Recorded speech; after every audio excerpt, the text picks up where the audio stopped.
Hey YouTube, this is Ozark's brother Jerry. I've had a couple videos in the queue, but I've just been busy doing other stuff. But I have to tell you, I've been watching this guy named Mark Taylor. He wrote a book called the Trump Prophecies, and don't get me wrong. My hope is that Trump is a modern day Cyrus, but I just think all these politician critters need watching.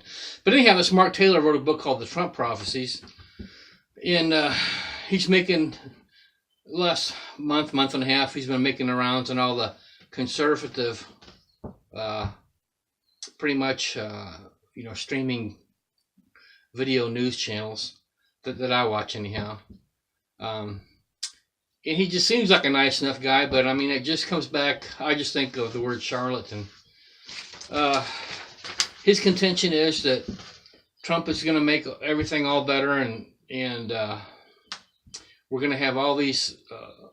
We're going to catch all these, congressmen red-handed over the uranium deal and over the child trafficking. And actually, I think, in my opinion, a lot of that is going to come true.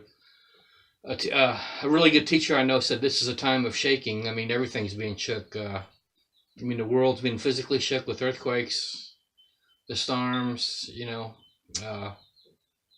volcanic eruptions, as well as the political structure. And now it's getting down to, to individual basis. So I think, it's my hope that maybe the special counsel's actually going to net a bunch of these guys. But, we'll see. But yeah, his contention is that prosperous times ahead, and the best days of America are in front of us. Well, I just don't think so. And all these, these news commentators, they have especially the news YouTube channels, and other streamers like Prophecy Watch and Skywatch and all this. I mean, they're just desperate for good news. And from a human point of view, I can't knock that. But this is a prophecy allegedly, and if any prophet I've read about in Scripture always returned the people to the Torah or the law, and I haven't seen any of that. I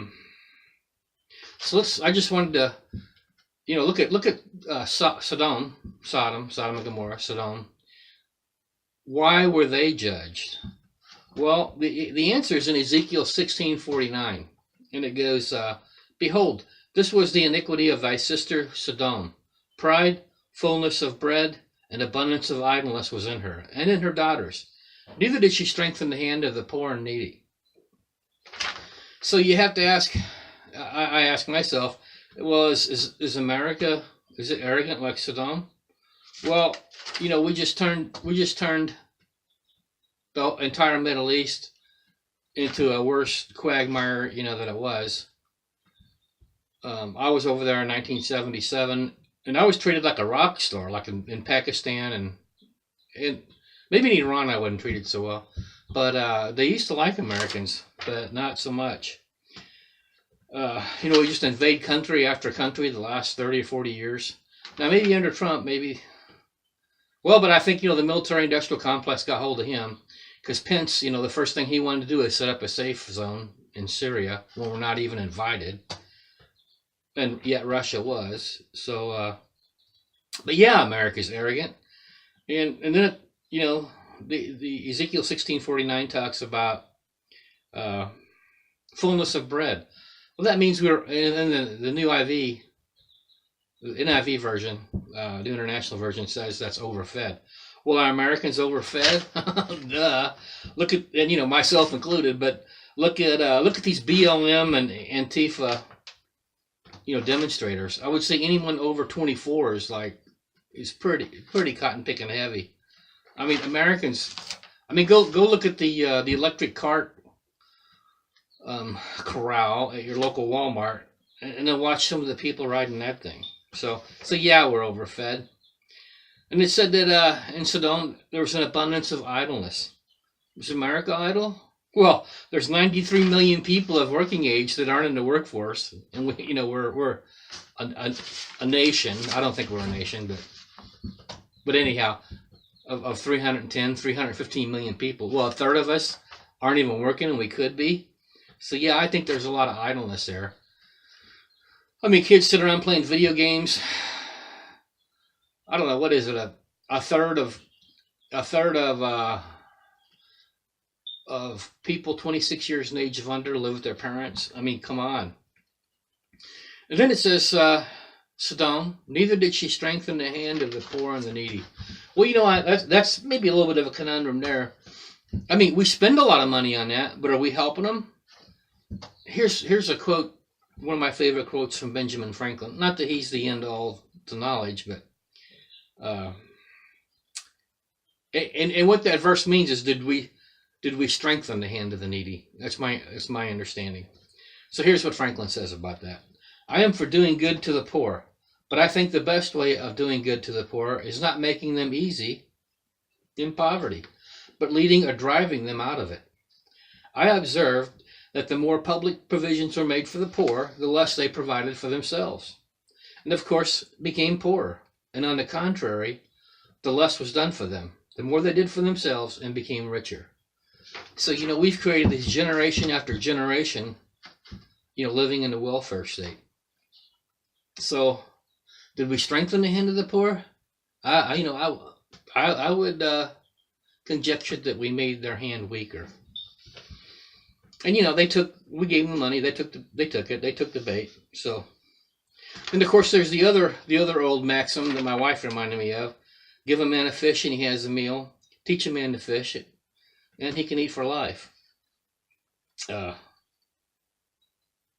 You know, but the person being taught must have incentive. There's got to be some incentive. You know, these people have no incentive. So, and then there's another verse I like, Deuteronomy 32:15, about Jeshurun. So the chapter goes how, you know, it reads how Yahweh led his people to, you know, to a good land. They ate well. And then the tone changes in 32:15, Deuteronomy 32:15. But Jeshurun waxed fat and kicked. Thou art waxen fat, thou art grown thick, thou art covered with fatness. Then he forsook Elohim, which made him, and lightly esteemed the rock of his salvation. So, and then read the next couple of verses. You know, they started worshiping idols. And what do? You know, I mean, an idol doesn't have to be this little carved figure. You know, it's anything that we place that's more important than Yahweh. But you know, there are real idols. And just this morning I was watching how they're bringing a slice of Burning Man to the Washington Mall.